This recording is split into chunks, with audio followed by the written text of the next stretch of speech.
Hello everyone, SmurfyDan here, and welcome to the commentary edition of Puffing Down the Timeline, which is a 25th anniversary video that was made for May the 12th, 2020, that was a month ago, to celebrate 75 years of the publication of the three railway engines.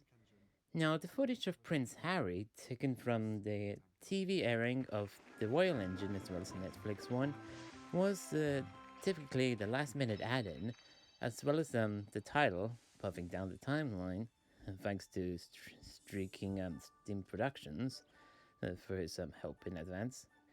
And that also goes to the changing color to the text of the title.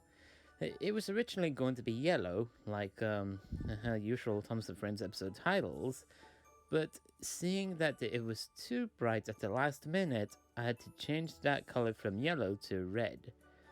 And as for these making tracks to great destinations nimboard transparent thing, this was all edited in Photoshop, as you can tell.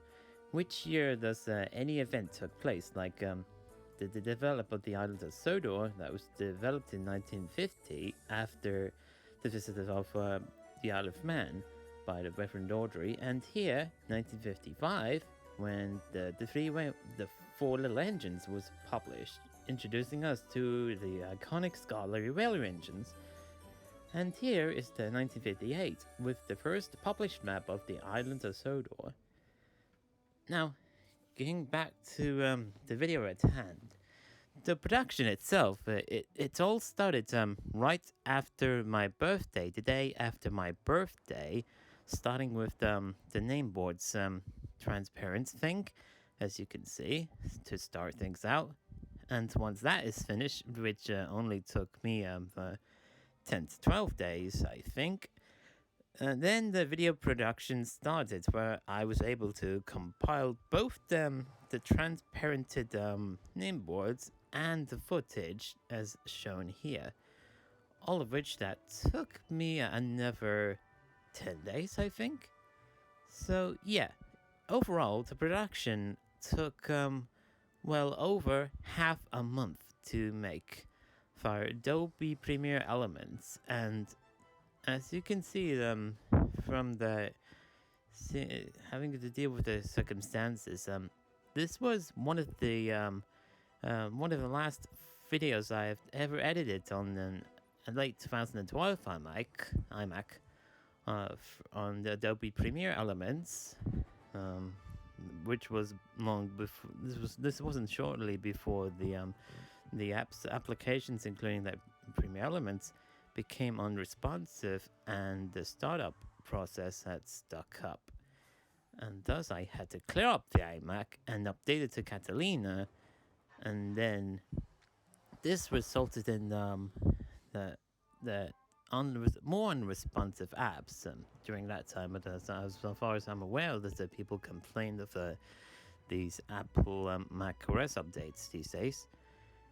But this was around the time I was also making the 20th episode of the Station Master's Office, where the main focus is, of course, the 75th anniversary of Thomas and Friends, which was severely delayed. It was originally going to be edited for mid-May amid the celebrations, if it wasn't for unresponsive apps, longer startup process that somehow stuck at 100%, that resulted me to turn it off and try things again. And now, at the last minute, around the end of the month, I had to carefully edit it all on the iPad using LumaFusion. It's been a pain in the neck. It took me really longer to make. Although I am thankful to have it made and got it out of the way, in spite of the lateness. That this was finished prior to the mentioning of the unfortunate passing of Michael Angelis. One of the longest-standing English narrators that we all grew up and love. Well, mostly the ones in the UK, but yeah. So that's how you can tell from the making of the video and some production factors.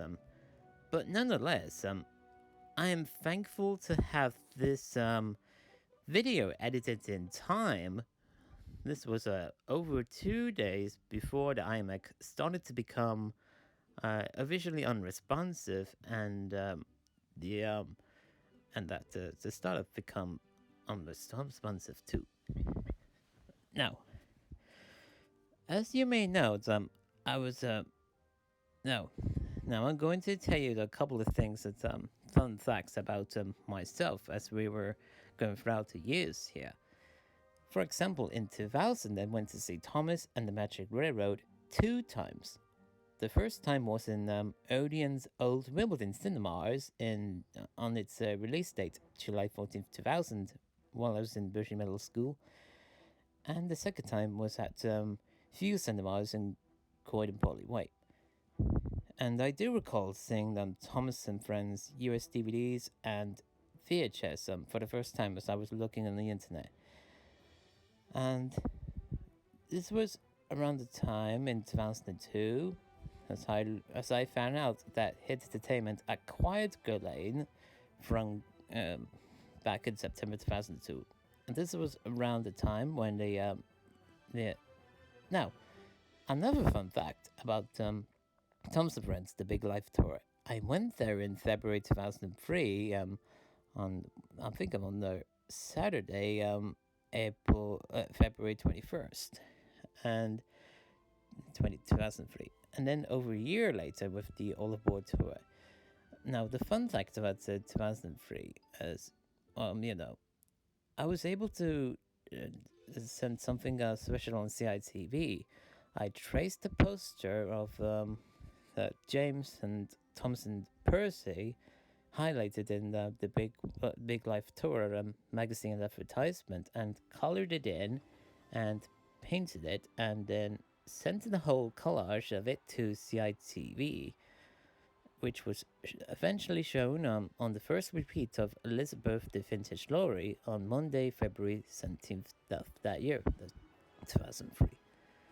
Now, 2005 wasn't long before my real first exposure to the Thomas fan media was around late 2004. That's when the first couple of online videos I've watched were Christopher Signori's Thomas music video of Mafia Wilder's Breaking My Stride, and of course the Soto Studios redub Drums and Trucks.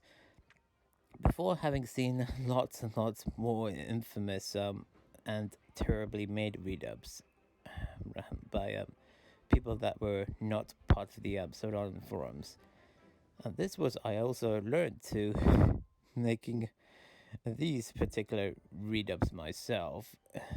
Grainy quality, looks grainy and blurry, the footage, and the audio sounded not so great either, as far as I can look back to it.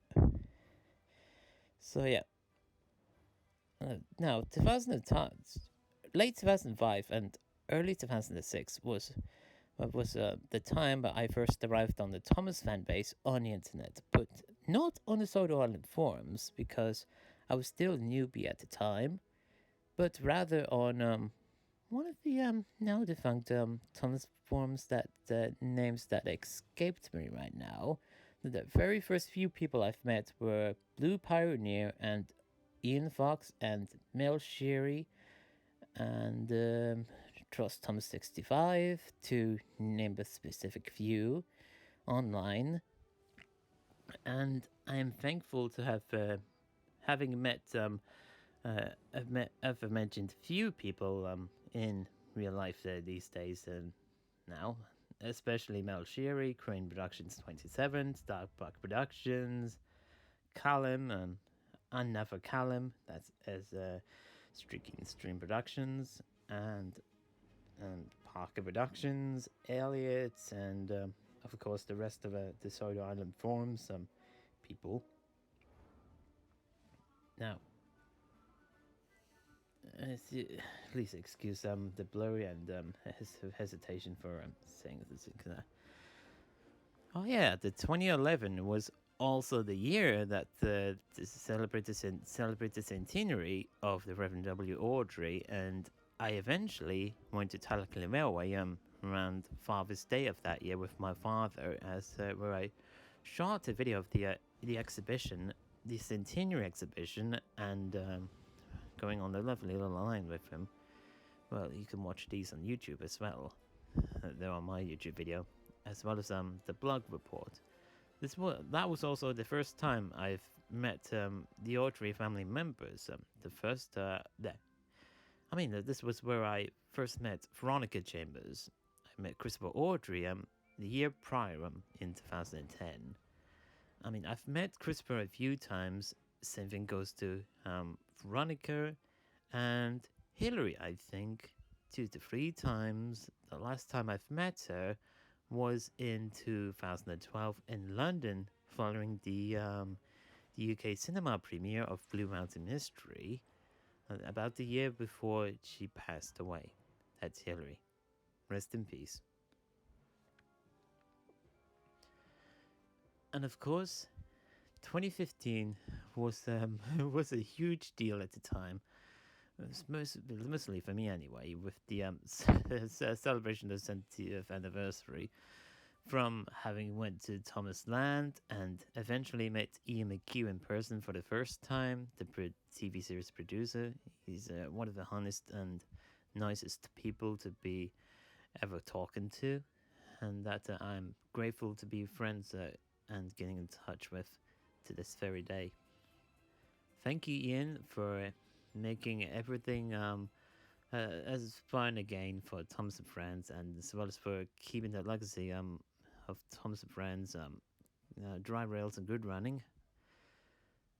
And I also, not just the Drayton Manor, but I also went to Cadogan Hall to see the music live concert of the Souls Legend of the Lost Treasure with a few friends. In spite of the couple of instances that which I got myself carried away with having met the Hodgshorns. And yes, I do refer to Robert and Peter Hodgshorn. They're a lovely duo for a father and son in terms of composers, and I'm happy to have them as friends, as well as getting in contact from time to time. So overall, they're not just great composers, alongside Michael O'Donnell and Junior Campbell, as we know of. They're all also great people. Now, 2017 was also a huge deal. I went to see a huge chocolate Thomas once in King's Cross before having left to Derby and went to see Tugs at the Midland Railway Centre around Easter weekend.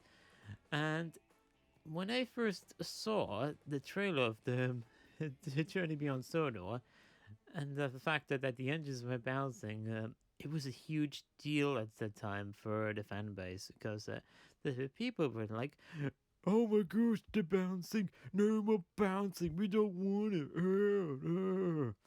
But yeah, this was a big deal around the time. And same thing goes with Big World, Big Avengers banner, theme, and as well as several things to do with the United Nations. The United Nations not just did that with Thomas, but they also done it with the Smurfs too. Started with Smurfs, the Lost Village movie that I saw, which had anything to do with environmental friendly stuff and things like that. And the Digs and Discoveries event, you can watch that on YouTube. I filmed it and I wrote a blog report and took some pictures. Let's go see it all. I shot it all in 4K. I went there by invitation. So thank you, Thomas and Friends and Mattel, for the invitation last year. It was fun. It was real fun. And now we have come to this year to celebrate the 75th anniversary of Thomas and Friends, which, if it wasn't for a coronavirus, I would have been up and going out to enjoy more of the Thomas events, especially on steam railways, like most notably the Mid-Hants Railway in Hampshire, which I really love to go out to again. It hadn't been for a while, since February, where I went to see the Flying Scotsman. And I felt that this was also the last minute add-on with the footage of the magazine of The Observer featuring the Reverend Audrey to end things off, along with the end credits, as you could see. And that is all for the commentary edition of Puffing Down the Line, and I hope you enjoyed it as much as I do. I'm telling some more things with you.